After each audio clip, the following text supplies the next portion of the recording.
अस्सलाम वालेकुम। क्या हाल है मेरे प्यारे प्यारे बहन भाइयों, ठीक आप? अच्छा, आज मैं आपके लिए बना रही हूँ गजरेला। ये मैंने लिए हैं 5 किलो गाजरें। अब इसमें मैं डालने लगी हूँ 1 लीटर दूध।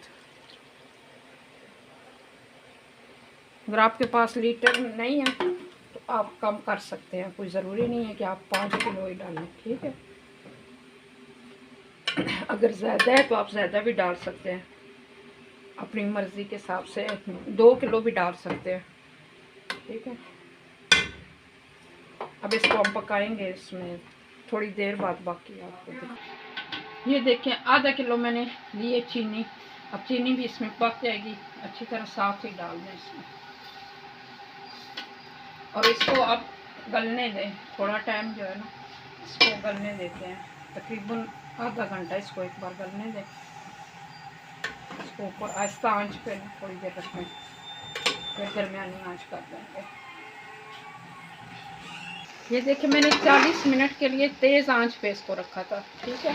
आहिस्ता आंच पे नहीं रखनी, उस टाइम थोड़ी देर मैंने आहिस्ता की थी चीज़ें सारे डालने के लिए। अब देखें, ये सारी पानी और दूध इसमें खुश्क हो गया और मैंने इसमें आधा किलो चीनी और ऐड की थी, क्योंकि हम लोग थोड़ा सा मीठा ज़्यादा पसंद करते हैं, कई बंदे कम पसंद करते हैं, वो आधा किलो भी डाल सकते हैं। और ये देसी घी है, ये मैं अब इसमें डालने लगी हूँ। ये मैंने 1.5 पाव लिया है।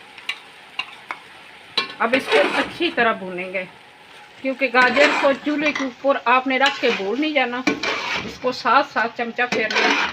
जैसे ही इसको भूनते रहेंगे तो ये इंशाल्लाह आपके देखें, क्योंकि अमूमन बंदा बनाता है हलवा, वो गाजरों का ब्लैक हो जाता है, तो आपको ये देखें किस तरह फ्रेश फ्रेश हलवा मिलेगा। अभी इसको हम भूनेंगे।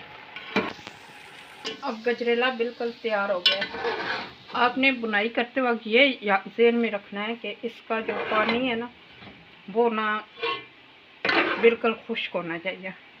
अगर इसमें पानी ज़रा रहेगा, इसका गजरेले का टेस्ट जो है ना वो नहीं आएगा। और तेज़ आंच पे इसको पहले पानी को, दूध को, चीनी को आपने सुखाना है, खुश्क करना है बिल्कुल। उसके बाद इसको तकरीबन आधा घंटा लग जाता है इसको भूनने में। तो अब ये बिल्कुल तैयार हो गया। तो 5 किलो गाजरें थी हमारी और 1 लीटर था उसमें दूध। तो किलो तकरीबन जो ज़्यादा पसंद करते हैं चीनी, वो किलो डाल लें इसमें। तो ये अब इसमें मैं खोआ डालने लगी हूँ। ये हमारा आधा किलो खोया था। तो अब क्योंकि इसको गाजरों को कद्दूकस करके इनको रखना नहीं है, अगर आपने रख दिया इनको तो ये काली हो जाती हैं। साथ ही इसको आग के ऊपर रख के उसी टाइम इस गजरेले को बनाना है आपने। अमूमन बंदे पूछते हैं, कहते हैं कि गाजरें हमने गजरेला बनाया है तो काला हो गया। तो काला तब भी होता है हमेशा जब उसको गाजरों को कद्दूकस करके रख दिया जाता है। हमारा गजरेला जो है तैयार हो गया। इसी तरह आप बनाएं और खाएं। अल्लाह ताला आपको सेहत तंदुरुस्ती दें। अल्लाह ताला आपके लिए आसानियाँ पैदा करे और हमारे चैनल को लाइक करें और सब्सक्राइब करें। एक नई वीडियो के साथ इंशाल्लाह फिर आपके साथ हाजिर होंगे। अल्लाह हाफिज़।